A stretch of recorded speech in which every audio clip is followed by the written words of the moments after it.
All right, welcome to Lights Camera Barstool. Today we have a whole bunch of D23 recap stuff to get to, as well as doing small reviews of Borderlands, which, by the way, we were right. Dude, I'll be honest. I told you heading into the weekend, I started to get nervous that the movie might be good, which is a terrible thing to say, but we've been right. We've been right on this from the get-go. Yep. Trailers were terrible.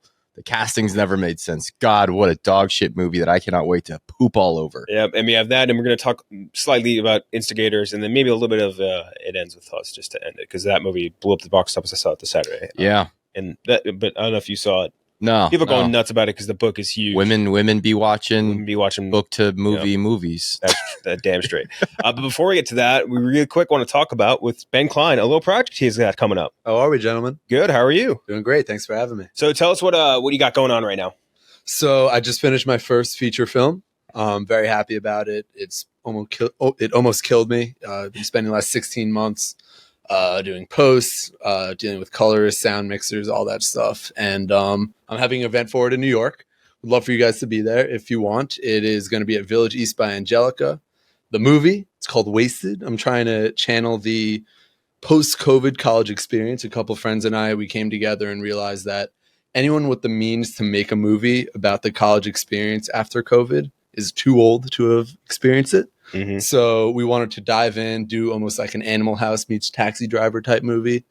And yeah, I'm really proud of it. I think it's really good. Been pretty much going home from my work at Barstool every night to edit it, deal with the post process, which has been an absolute bitch, but really happy with the final product. I hope you guys can show out. Yeah. So if you don't know Ben Klein, he works in production here at Barstool. I feel like we are weirdly becoming a company that pumps out good filmmakers. I mean, between like you and like Pavs has been like crushing out stuff too. You guys make some of the best stuff. So give us like your, let's say elevator pitch.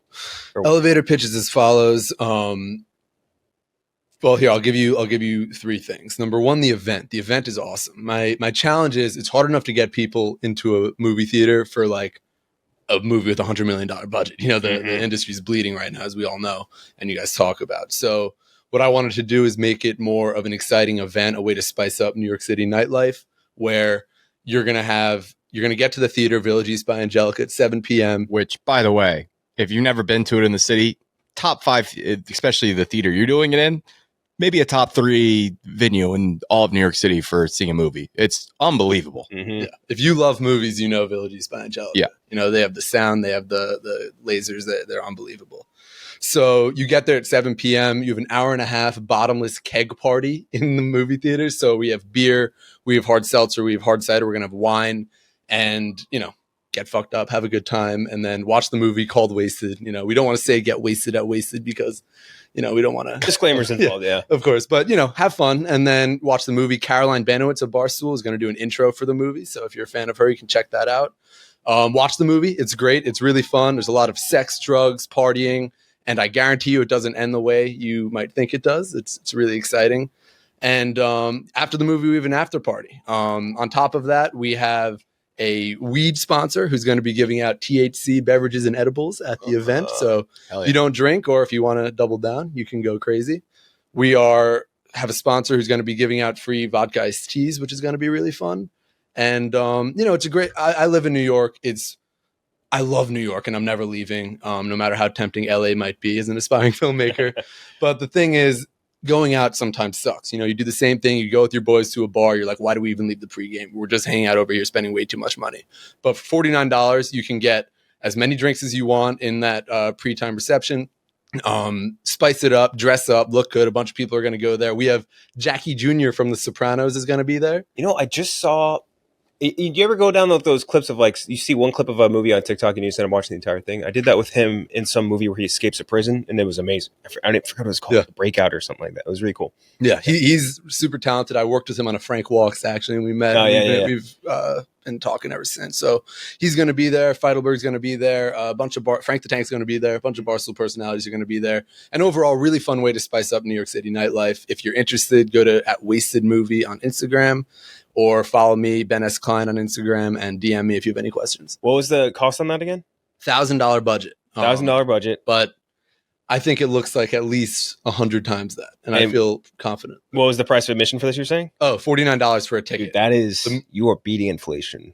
in spades there, my friend. My goodness. You should, if you're in New York, or a tri-state area, make sure you come and check this out. It sounds amazing. Should we give Ben Klein one of those like letterboxed reviews things where we're like, give us the top 3 Ben Klein movies. Like, what's your favorite movies?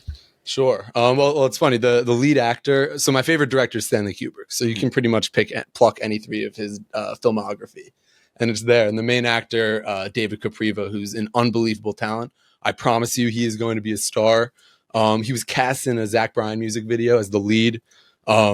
He went up to me because he knows how much I love Stanley Kubrick, and he goes, I need you to Kubrick my ass for this movie, because his character goes down a dark path.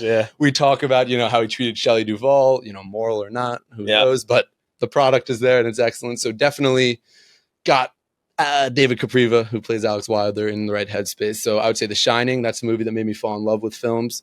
Recently we rewatched Old Boy. Old Boy, that ending, you really we're a big Old Boy pod. Oh yeah. So good. And then have you guys seen Ikiru by Akira Kurosawa? No, I don't think so. Great. I've seen most of his filmography, but I feel like his that one little block of era, I haven't seen a ton of them. So I hadn't seen it, and then Scorsese had a list of like 10 essential movies, and Ikiru was number 4, something like that. And I'll never forget the opening shot. It's like an X-ray of a stomach, and the main character in Japanese is just like, "This is my stomach. Little do I know it is riddled with cancer. Jesus. Here is my story." And it pretty much dives into this insane. Ikiru means to live or to life in Japanese. And you see kind of like this guy who's going up against the establishment. And because he sees the value and beauty in life. It's really, really remarkable movie. So well directed, like any Kurosawa. Yeah. Love that. So again, go check it out. Give us all the channels to reach out to you and buy the tickets again. At Wasted Movie on Instagram in the bio, as well as at Ben S. Klein, BenSklein. All right. Awesome. Thanks, Ben. Thank you, guys. Enjoy the pod. Of course, we'll do. Okay, now I can do a little recap of D23. Obviously, that's running all the news right now, basically. First up, we have the first teaser for Snow White from Mark Webb, who did 500 Days of Summer, amazing Spider-Man movies. Greta Gerwig wrote this. It's basically Rachel Zegler, Gal Gadot, and that's it.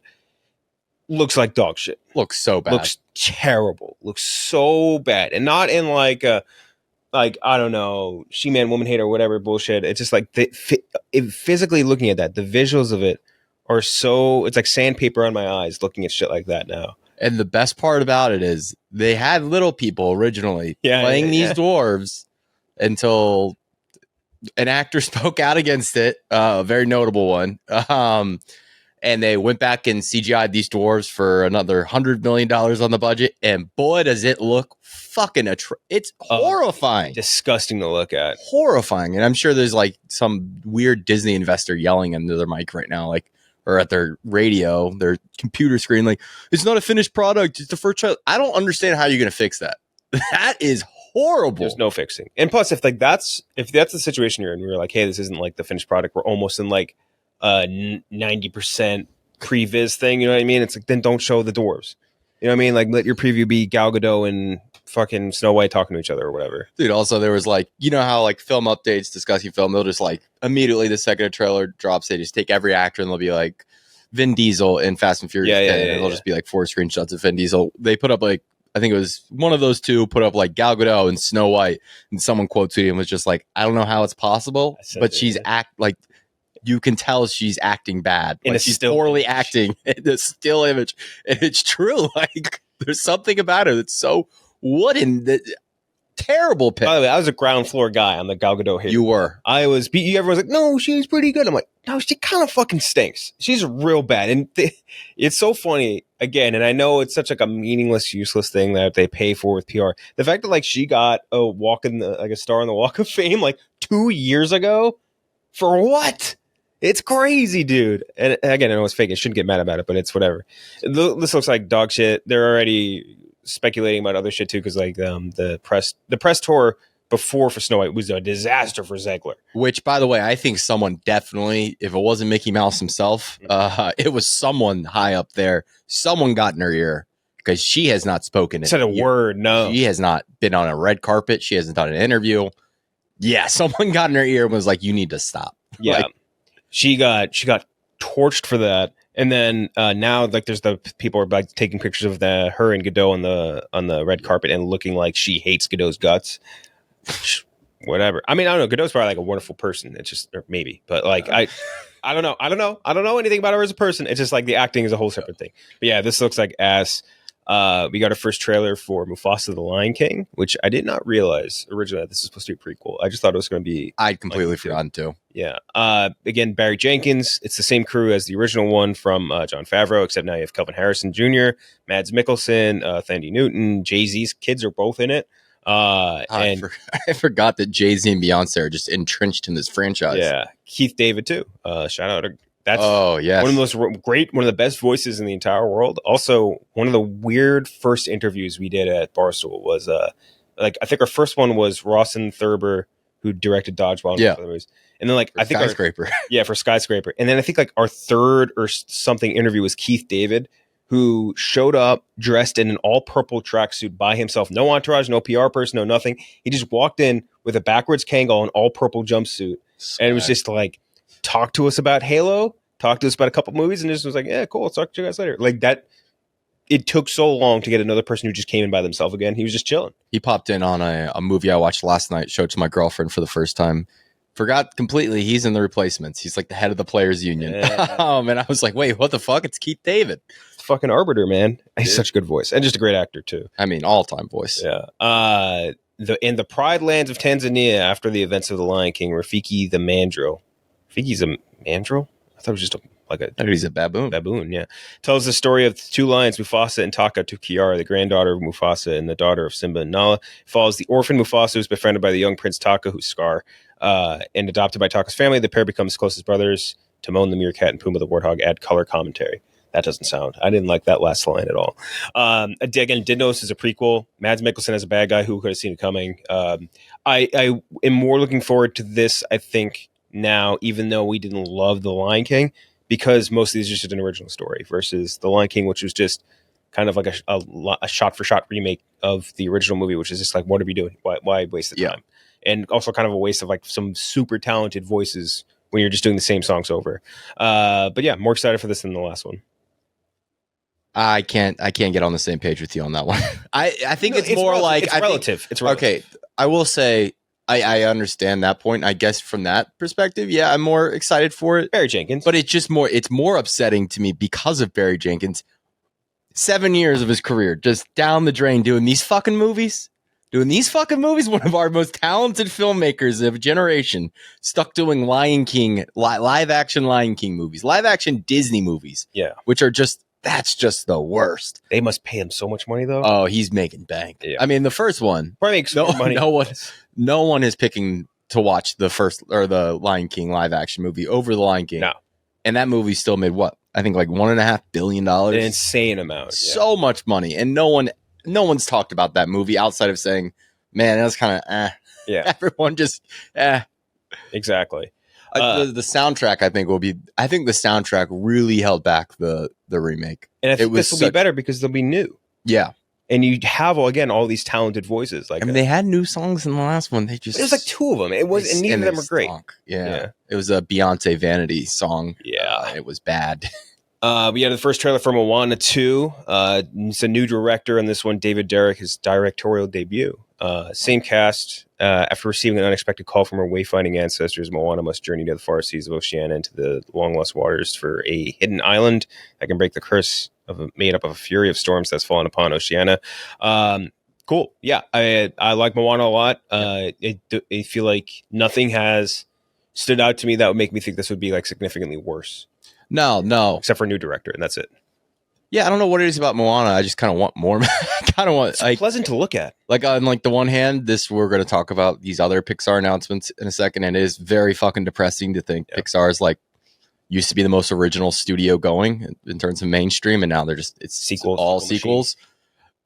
But I kind of want more Moana, so I'm on board for this. I like the voice cast. Like I like The Rock a lot in this voice role. He's very fun with it. What's his face doing the music against? Lin-Manuel. I didn't see another situation where I don't typically love Lin in a lot of spots, but his music is great in Moana. Let's see, Lin. The strange journey behind the TikTok duo replacing Lin-Manuel Miranda for Moana. The what duo? The TikTok. That is interesting. So songwriters that began on TikTok and now are Disney. Okay, that's interesting, I guess.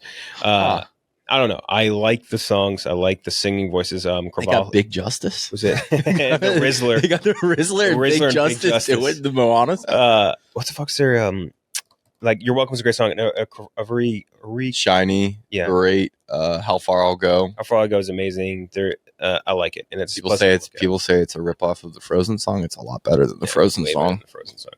After that, we get just a quick look at the live action Stitch. Whatever. I thought this. I was prepared to be absolutely fucking disgusted by live action Stitch. He looks good. He looks fine. I mean, it was like a little 5-second thing, but he looks good. Yeah, I don't know. I'm not like dying for live action Stitch. Although I didn't realize. I think they made a live Lilo and Stitch too.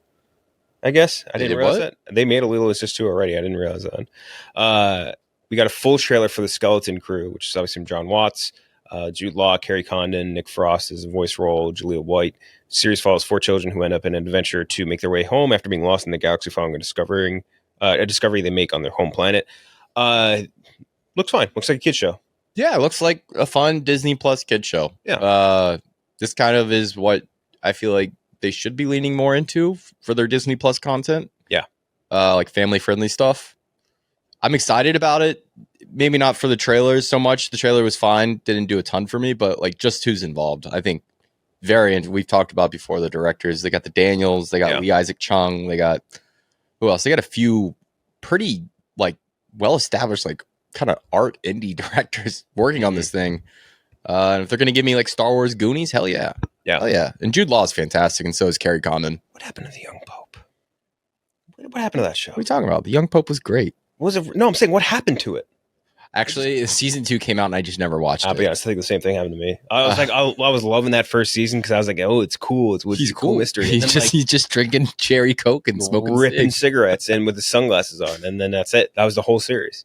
You got a trailer for Agatha All Along. It's directed by Jack Schaefer, who's Jacqueline Schaefer worked on the story.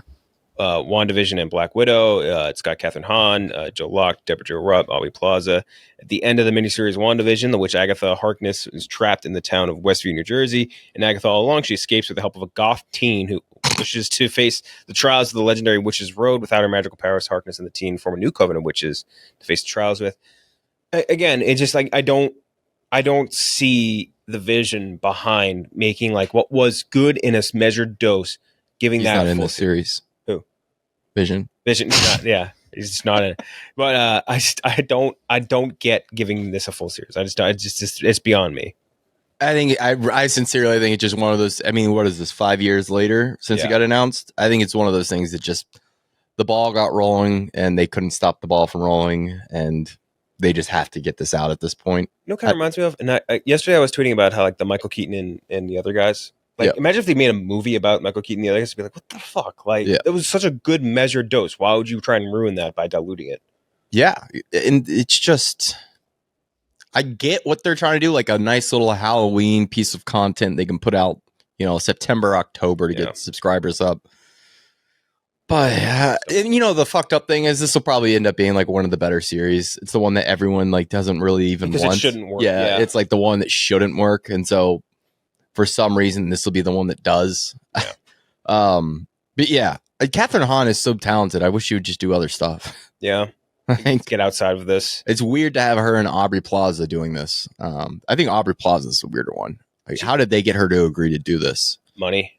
Lots of money. Had to have been. And she's got some movie coming out. I only just saw the trailer for it this weekend, where it's like she's the subconscious of somebody that's only discovers her when she gets high on mushrooms. Yeah, see, that's the shit that's an Aubrey Plaza movie. Yeah, that's more for her. Make Emily the Criminal 2. Yeah, they're making a series out of that, I believe. Oh, Emily the Criminal. I don't think it has her in it, but I think they're making a series out of that. Andor was confirmed to release next year, and we'll have Ben Mendo returning as Krennic, and also we'll have Tudyk returning as K2SO. First broke on this pod, by the way. First broke, yeah, on accident. Yeah. Well, one of the interesting things, kind of like the mixed feeling I have about this, is one of the really cool things to me about Andor was that all of it is brand new, fresh, new. I feel like doing this is almost like the Merpo Blurpo shit, where it's like Orson Krennic's here, and it's like I know it's part of the story, but like I kind of liked not including the stuff, a little too much of the stuff from Rogue One. I kind of liked being able to like do stuff with Ebon Moss-Bachrach or do stuff with what's his name, Skarsgård, and like all these other guys. I feel like that's been so much cooler than going back to stuff that we've already seen. That's fair. The one thing that keeps me like getting too worried about the stuff like that is that this is always a 2-season framework, and they've always stuck to that, and they've really, I don't think, ever wavered once. I mean, like, we're going to add a 3rd season, we're going to add more episodes. Like, it's always just kind of been, this is our production schedule, we're going to make this many episodes, this is the story, this is how we're doing it. Which fucking Tony Gilroy, him not giving a shit about Star Wars is just, it worked so perfect for this. What should he do next after this is the question. Where does he go from here? From Star Wars, what else can he get? Have him direct the next season of Game of Thrones or something. Oh, get him on a Game of Thrones project? Get that bozo out of here, the one that's their current showrunner. Let Tony Gilroy run it. It's not Ryan Condal. It's something like that. Ryan Condal's like the HBO producer, isn't he? Yeah, but it's definitely something like that. Yeah, no, him on a. I like that. I like that a lot. That would actually be awesome. That was off the cuff, but that would be good. That'd be fucking sick if he did that after this. Him just like spitting on George R.R. Martin's like fat body, just fuck you and your books. Think about all the great lines that came out of Andor, and like think about that plastered onto some of like the great lines in Game of Thrones, and like especially because he kind of has a lot of room to run because like again the source material for House of the Dragon is so thin. Like he would be able to create a lot. Oh, I like this take. I like this take because my initial thought was like DCU, but honestly, no. More I think about that, no. Political intrigue is what made this so good. I think in Andor, like that sort of like espionage intrigue. And you get him on the Rings of Power. That actually wouldn't be bad. By the way, you said you rewatched a little bit. I rewatched and just skipped all the just skipped the hard fact. I'm very tempted to do the same thing. I liked it so much more, and not like in like, or maybe it's a little bit like that. The whole people who are like, I just skipped the Skylar scenes in Breaking Bad. Yeah, it was kind of like that. But every time the Harfords would come up and I knew it wasn't an important spot, I would just skip it immediately. And like every time Bronwyn and that goofy ass kid would show up, skip. Oh yeah. And like I've had such a better viewing experience, and I liked it so much more. So much more. It was incredible. It kind of makes me excited for the next season, even though it's not until like the end of this month. Imagine it, yeah. Now that I'm thinking about it, imagine if all those episodes, instead of being like a full hour in length, were like 38 minutes, 40 minutes, and you cut out the boring, like the really not even boring, just annoying ass characters. Arondir and Bronwyn is the most boring fucking storyline on the planet, and that kid sucks, and the Harfoots suck. And actually, to be frank, the Harfoots sucked way less than the Bronwyn kid Arondir storyline. So like the elf, they're like little love tryst bullshit. That was unbearably bad. Still, the Harfoots weren't as bad. I felt like a little bit more forgiving towards them watching this, at least in some scenes. I don't forgive them. I don't forgive and I don't forget. The Harfoots. They left people just like if they broke a foot, they like basically treated them like a dead horse. They were like, dude, and the weird thing is they say we don't leave people behind. It's like their song. It's like that's all you do. They just leave people. He stubbed his toe. Dude, that scene I forgot about, where like they're listing all the people that died over the last year and like remembering them, and they're like, Ellie Brandyfoot. Wolves. It's so funny. It was so fucking funny. They usually don't say how they died. They say how they died. Shut the fuck up. It's really fucking funny, but I liked a lot more. But yeah, that's Andor. And then Incredibles 3 got announced along with Toy Story 5. Sure. I liked Incredibles 2. Didn't care a ton for Toy Story 4. But both of these things will make a lot of money, so good for Disney, I guess. It helps the stock I own. So I'm way more excited to see an Incredibles 3 than I am a Toy Story 5. I feel like Incredibles 2 was fine, but it felt like they didn't do much with the world. Like they could have done so much more. Kind of like a boring villain. Someone was talking about it on X, the good old X machine. Like in the first movie, they have like such clear homages to like Silver Age of comics, the Golden Age of comics, and then in the second one, they just make these weird like characters that just like don't ever exist in comic books, and so it's not really pulling from anything. I would love for them to parodize like the MCU or do something like that. That'd be nice. I think 90s and early 2000s, like Foxverse maybe. Comments on that. Be down for that. And then the last, this is not D23, one last piece of news. So we got a teaser for Saturday night from Jason Reitman about the first episode of Saturday Night Live, starring Gabriel LaBelle, who just kind of came on the scene with Fableman. He was Stevie Fableman. Stevie Fableman, along with Rachel Sennett. Sennett, right? I always want to say Sennott. I think it might be. Is it Sennott? It might be Sennott, but I've heard people say Senate. So the Senate. Whatever. Brian, Dylan O'Brien, Lamorne Morris, Finn Wolfhard, Nicholas Braun, and double role playing George Carlin and Andy Kaufman, which is kind of crazy. That's kind of a funny bit. That's a good gag. Cooper Hoffman, Kaya Gerber, J.K. Simmons, Matthew Reese. Matthew Reese is who is he playing? Wait, he's playing George Carlin. Nicholas Braun is playing Henson and Andy Kaufman. Sorry. Looks interesting. Looks very chaotic. Kind of looks like Uncut Gems for SNL, basically. Yeah. Just like a lot of down to the wire, anxiety inducing stuff like that. I'll definitely be there, like very interested in watching for sure. Yeah, I was not really in on this for up until this first trailer. Really, even the still images we got, I was just kind of like, really, there's some like people have very rose tinted glasses about early SNL, and I think even if you asked your parents who were alive for it and watched it, they would even be like, yeah, 70s SNL was kind of trash. Like it wasn't great until the 80s. Yeah. I think my mom was like in a young teen when this started. So I wonder how she would have. Am I saying with my dad? I'm not sure. People, I'm pumped for it. Gabriel Bell's I think he's got the juice. This will be the final test. Have you watched Snack Shack yet? No. He's great in Snack Shack, which is like just a dumb teen comedy. But he's really charismatic in it and kind of carries the movie at points. This will be his movie. He's like, looks like gonna have majority of the screen time, kind of running the show. Jason Reitman. Yep. Good filmmaker. I think so. Good. Yeah. I like him. Yeah. We'll see. But yeah, that's Saturday night. Interested at the very least. I hope Jim Henson. I hope the Jim Henson character's got a lot of screen time. Me too. That looked funny. It's just very funny. Like Kaufman looked funny too. I like both. Now we can do a trio of movie reviews. I think the one we'll talk about most, we'll start with, which is Borderlands. We talked about it a lot. I was like we were saying earlier on, a little bit worried that we might eat crow about it because we were shitting on this a lot. Again, based on the video game, this all-star action adventure follows a ragtag team of misfits on a mission to save a missing girl who is the key to unimaginable power.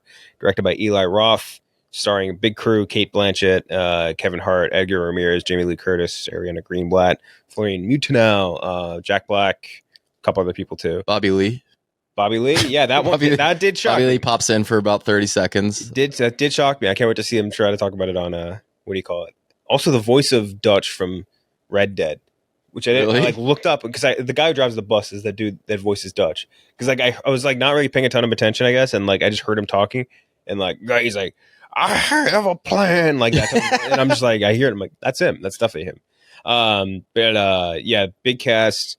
I wouldn't say big expectations. I feel like most people thought this was going to be kind of shitty, and spoiler alert, it's pretty shitty. It's not a great movie. It's one where I had such low expectations going into it, which I think helps a lot.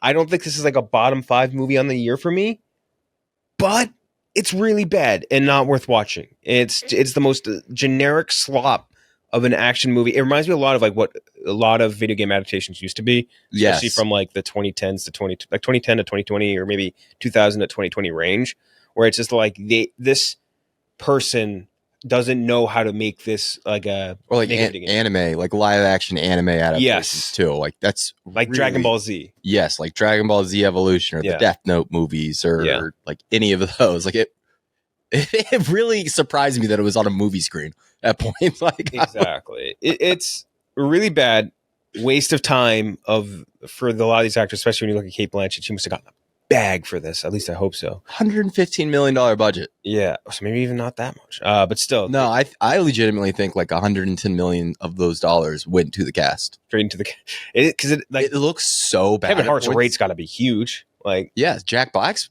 voice acting. I bet he's one of the most expensive voice actors there is. There was a lot. It's an abrasive movie to look at. It reminds me of, and I texted this to you after. It almost reminds me of like if Spy Kids, like if you gave Richard Rodriguez like, hey, here's $200 million. Wait. Rich Rod? the Michigan coach? Oh, no. If you gave him though, like all this money, said go remake Spy Kids, this is what it would look like. It's just like this weird kind of off-putting slop. I never played the games, so I remember even when I tweeted it, I was like, if this is like faithful to the games, then sure, why not? But all the game people that play the game hate it. So I don't know. Big waste of time. Did not like it.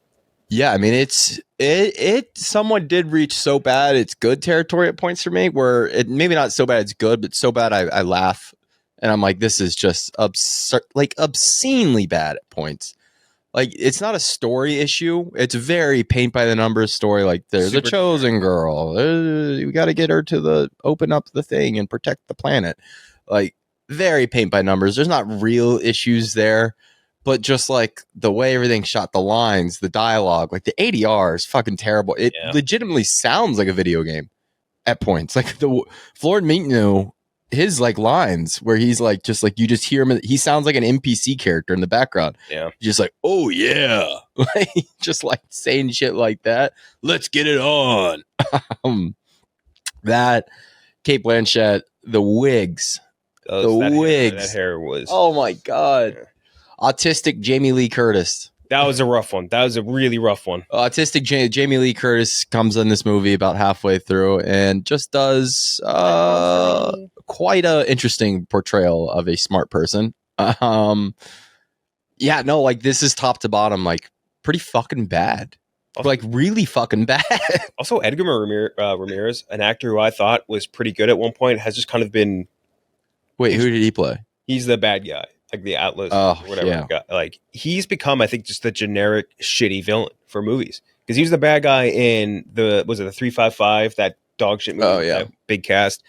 Jungle Cruise, big cast. He's the shitty villain. Oh, like all these movies, I feel like I'm going through some of his like recent ones. Oh, there's so many where he's just a bad, a bad version of a villain. So I don't know, man. It's just he's kind of stuck there. There's I don't know if you've seen the spoofs have already kind of hit. Not spoofs, the flubs by the filmmakers have already kind of hit the Twitter timeline. Speaking of Bobby Lee, when he's on screen at that bar, there's a can of Axe body spray on the bar. It's in one shot, and then the next shot it's gone. Which was a product placement for the gaming community. It could have been kind of funny if it was on purpose. It would be funny if it was on purpose, but I think someone on set was using Axe body spray. I hope it was Bobby Lee. He feels like he might be the one. The scene, the iconic scene, maybe not iconic, but like kind of the first look image we ever got from this movie is them looking down the little hole into the thing. When they lift up the thing, you can just see crew members lifting it up in the background. They didn't get that shot, like their marquee shot. There's so much shit in here when they do Jamie Lee's like flashback. It's so great. So she has like one of those like barcode ass haircuts.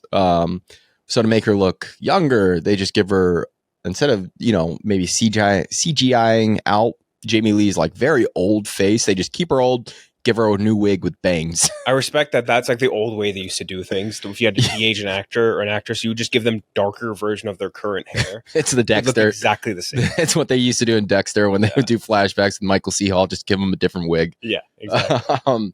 There's so much stuff in here where I'm like, this is fucking bad to the point where I respect it. Eli Roth, what a dog shit filmmaker he's become. I think he kind of maybe didn't understand what he was getting into here. I don't think he knew like how to direct. Like I think maybe like these like smaller budget horror things, like he kind of, I feel like, came up and was better for him than this. This isn't his work. I just want to know how they got all these actors to agree. Like what fucking happened? Like what? Like there had to have been some like getting Kate Blanchett.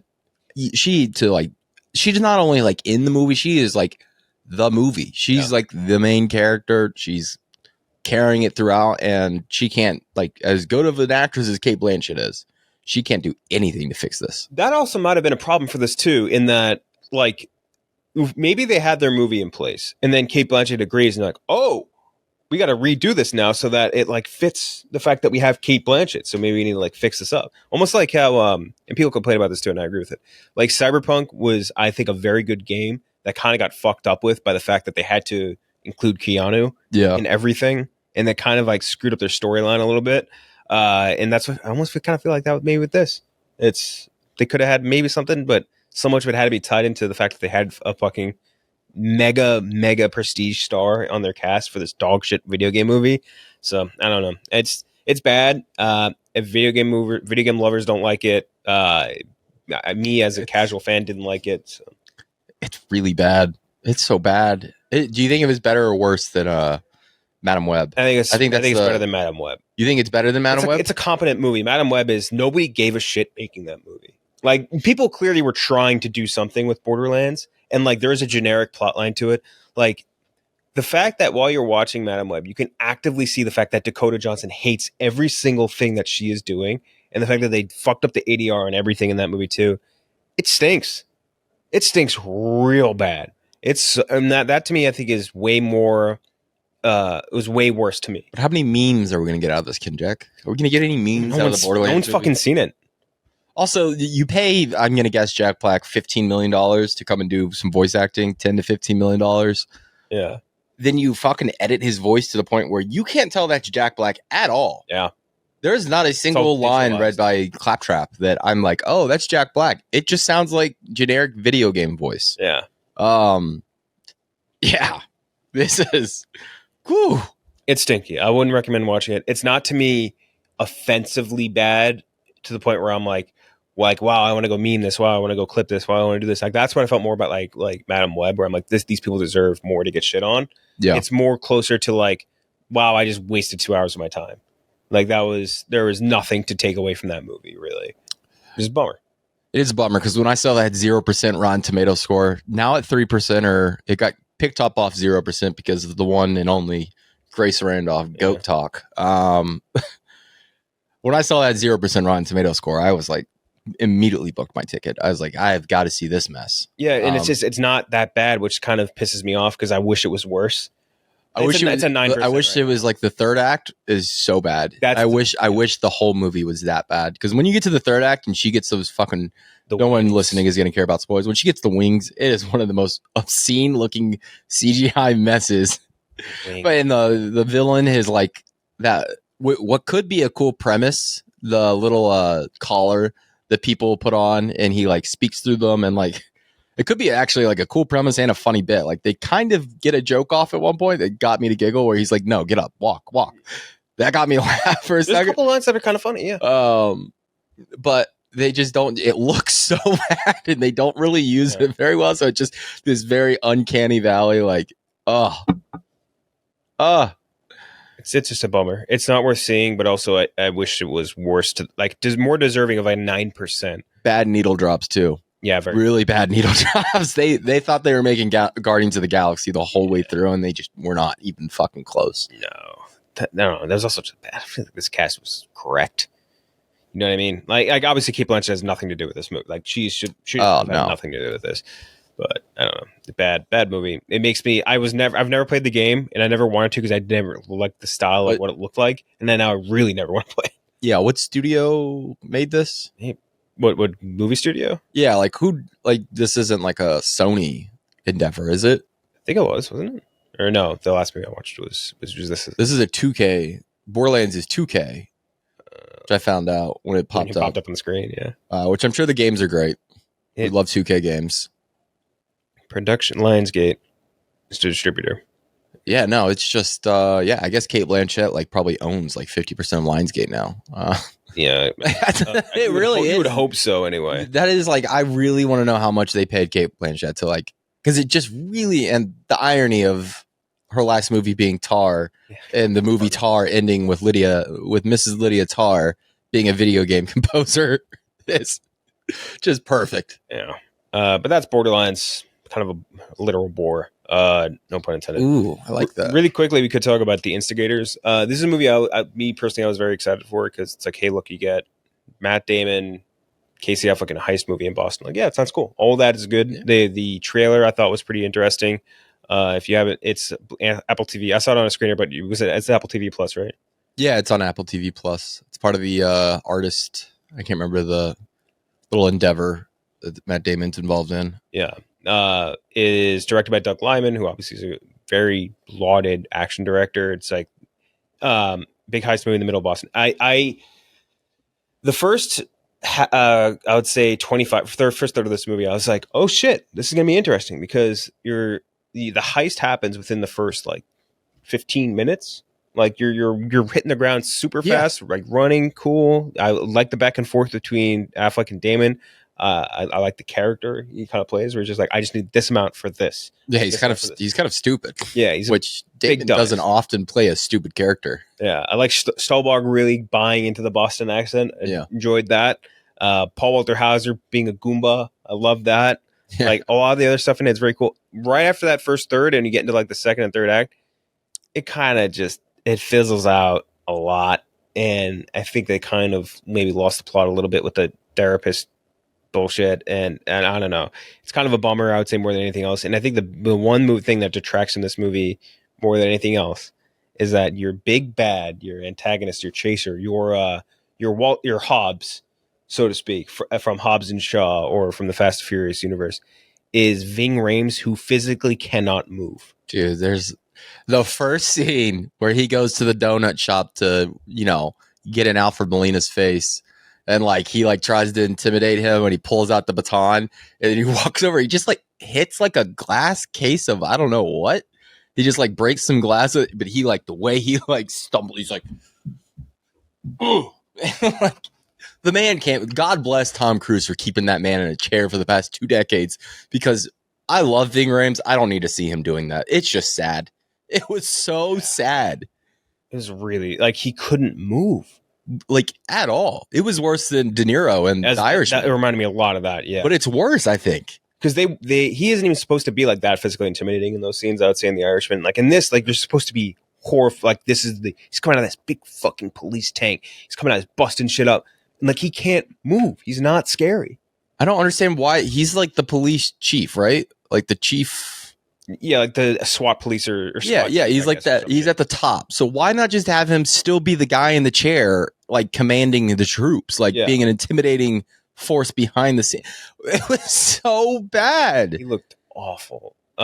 He was not great. I think that Hong Chow, like, it was good performance, bad character. Yeah, like I think she detracted a lot, or the character was kind of like a drag on the chemistry between Affleck and Damon, and just the whole back 2/3 is just kind of boring, and it shouldn't be. Like you get a cool car chase, in the streets of Boston, love that. I think the actual heist is cool. Most of the other things that happen in the beginning sequence cool. Ron Perlman as the mayor, good casting. Jack Harlow, I think, is really really good at playing Jack Harlow.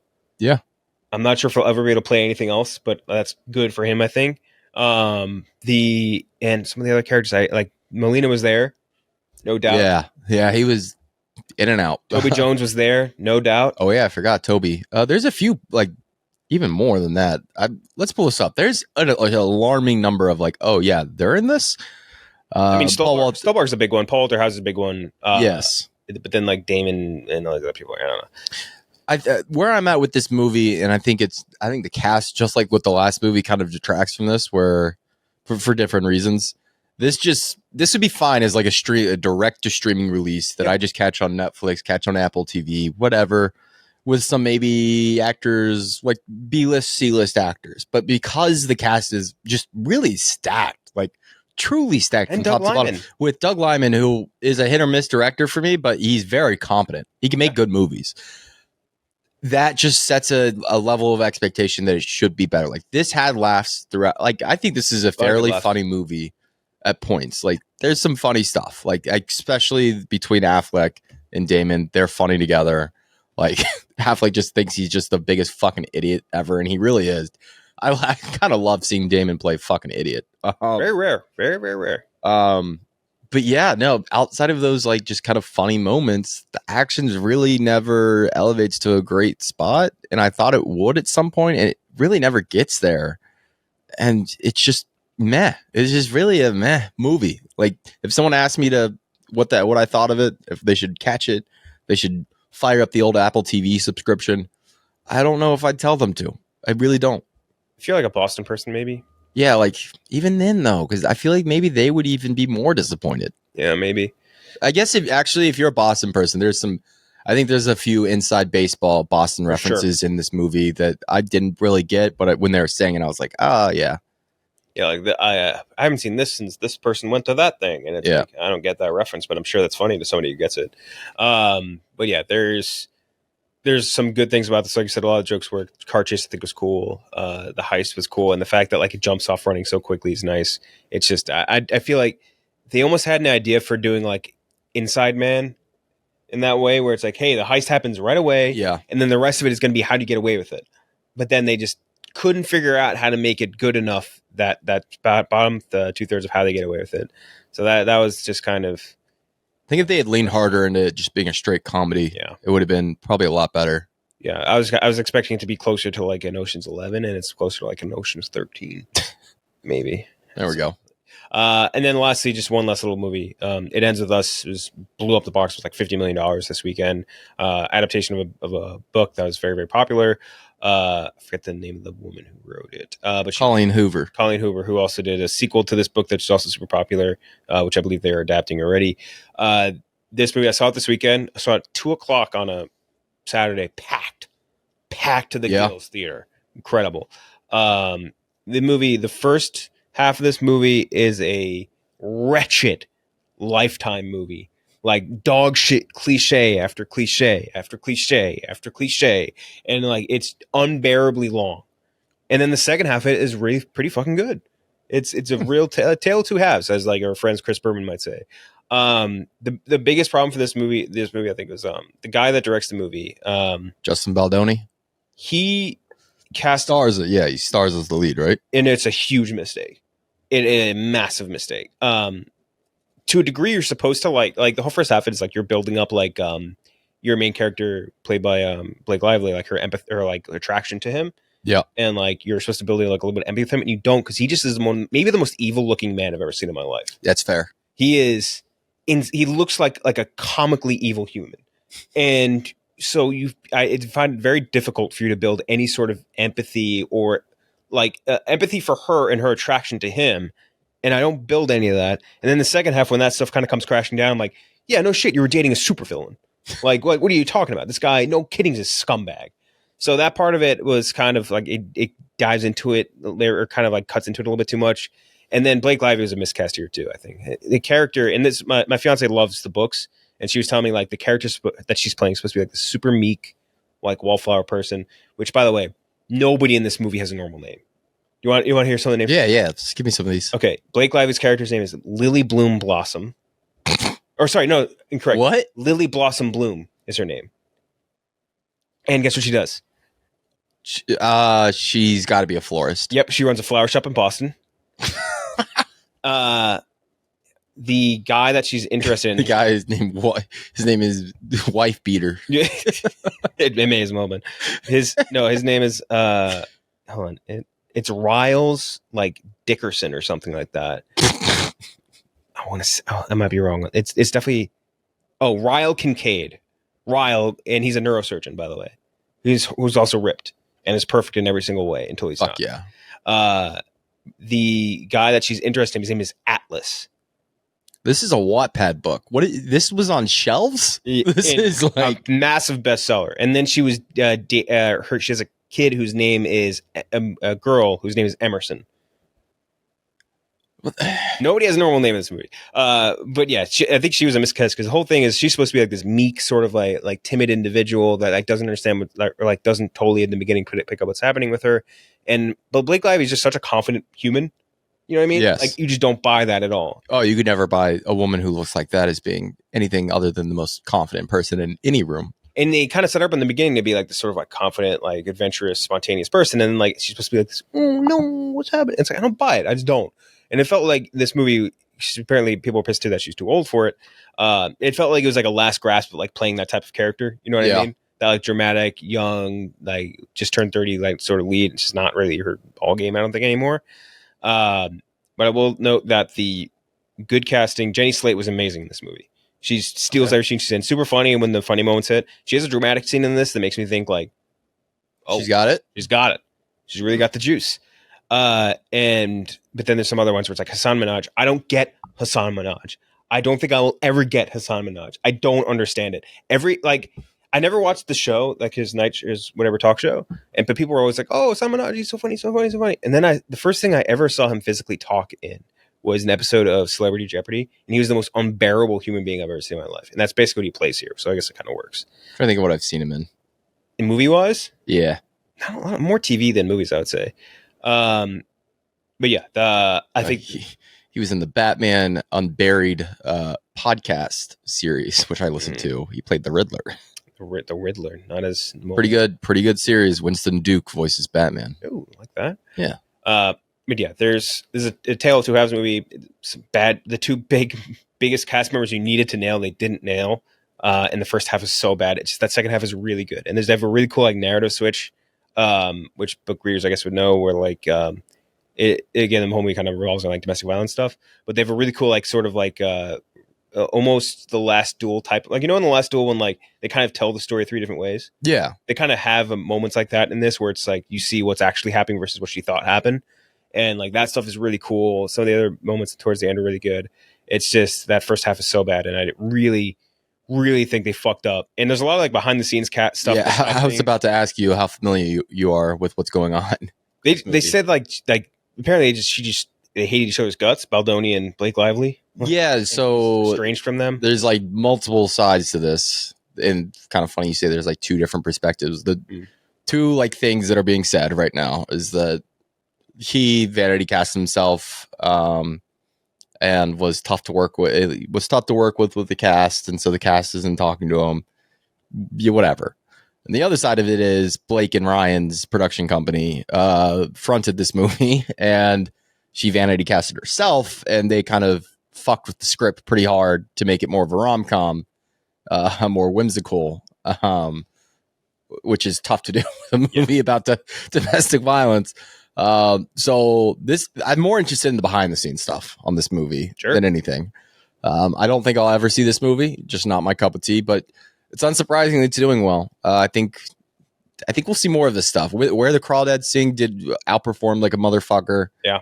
Barbie obviously last year outperformed. Like I think these movie studios are going to start pandering to white women a little bit more. Yeah. The way these movies are performing. Yeah. So big rift between them. I'm trying to see what else they have as far as it just says that they hate each other's guts about it. That's all I'd ever seen about it. But Blake and Ryan took over. It's very weird. They like have like the cast won't like acknowledge him, but then he's like the only one doing like positive press for the movie. So yeah, I don't really understand. I don't get it. They're working on a sequel and all that stuff too. Again, it's just working on a sequel. Gonna hit her again. The book of the well, this one's it ends with us, and the next one is it starts with us. They're flipping it, so maybe it's about I don't know what the book's about. Maybe the show finally just a woman who just berates a man daily, beats the fuck out of this guy. But yeah, there was really bad vanity casting. Blake Lively is a bad fit on here. Both sides. It sounds like. I will say, and this is I think the bigger thing with some of these projects. Fiance loved the book. She liked the movie. That's so yeah. Yeah, she thought it was fun. She didn't like the first half either, but she did like the movie on a whole. If it could have easily been 30 minutes short, and I think it would have been a way better movie. But yeah, that's it. Ends with us, Borderlands, the Instigators. Next, what do we have next week? We finally fucking Alien, brother. That's right. Seeing it tonight. Alien. I'm so jealous. Seeing it Thursday at 4. Romulus. I'm very excited for that. I've been rewatching the Alien movies. That's literally why I'm in New York City. I flew here this week so I could see Alien Romulus on the IMAX, the Lincoln Square IMAX. It's what do you call it? Alien and Aliens still rip. Aliens 3 still misunderstood. Let's do a quick Alien ranking, both of us. Alien, Aliens, Prometheus, Alien 3. Oh, Alien 3 and Covenant to me are like interchangeable. Okay. Probably. I didn't love Alien Covenant, although the David scenes are really good. Yeah, that's where I'm like, I don't love Covenant, but it works kind of somewhat well as a follow-up to Prometheus. Yeah, so I'll do Covenant above Alien 3, and then like the AVP trash Requiem. It doesn't count. Crap. Non-canon. Doesn't So count. Then like it Resurrections or whatever would be dead last. That one was terrible. Now that I think about it, I think I've seen Resurrect. That's the one That's made the by one the with- French guy, right? It's where they bring her back to life and Yeah. infuse her with alien DNA, and she does fuck that one. the basketball scene That's with a lie. Ron Perlman. That's Yeah, terrible. Yeah, that one's last. it's a real bad one. Have you ever seen the Alien? And my rankings are the exact same. Alien, I think, is like clear number one, and I love Aliens, but I think Alien is just like so pure. I don't think it's a massive difference between them. I think it just gets I think for the franchise. Yeah. Does that make sense? Like it is more pure to the franchise than Aliens is such a because I did a rewatch through the whole thing last month. It's horror movie to action. It pops out so hard because it's just like Ridley Scott and David Fincher both are kind of like, what does it mean to be man? Do we have a god? If we do have a god, he probably fucking hates us. Like all this shit. And then Big Jim is just like Space Marine gun goes he's like, burr. I'm gonna make a cool fucking movie. Yeah. I'm gonna make a cool movie with big robots. It's so awesome. And it's so fucking good. It's incredible. But I go Aliens, Prometheus. I fucking love. Yeah, I think I do think time is starting to treat that one very nicely. Yeah. I think younger people especially like it a lot more than older people who kind of got their panties in a wad over it. Mm-hmm. And then I would go Covenant. I like the white aliens and the big jacked aliens. Yeah, I like those ones. Oh man, when he kills himself on that ridge. No, I'm talking about the like the engineers. actual xenomorphs, the white xenomorph. Oh, so Like one the that, silvery very one. first one. Yeah, Yeah, okay, I like that one. yeah, that was. I like the big engineers. Yeah, the big engineers are awesome. I wish that's the one complaint about Romulus is they're going back, and so we're not going to get any of the lore. I kind of wish they'd followed up Covenant again and just kept going. I want more lore on this shit. On the engineers. David. I'm excited for Romulus though. I'm excited to see a new director take this on, Fede Alvarez. The people I know that have seen it that I trust like it, which is good.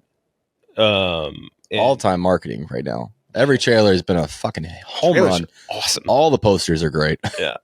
I saw the trailer ahead of This Is Us and or whatever. It ends with us. Basically the same. Same. But I saw the trailer ahead of that, and the trailer ripped on the big screen. It looks great too. The special effects was. There's something in the water. I think there's something in the water. Yeah. That line kills me every time. There's something in the water. Some of that voice. But yeah, Alien Romulus next week. Maybe we'll do Alien Creature Draft or something like that. We could do that. We could think of something. Alien, Predator. Best Final Girls. There'd be like Star Wars aliens in there. There'd be a lot of aliens to look through. There's a lot of aliens. Yeah. Just trying to think of an illegal aliens joke. There's probably nothing I can actually say. But we'll be back next week. Make sure to watch Alien Romulus. See ya.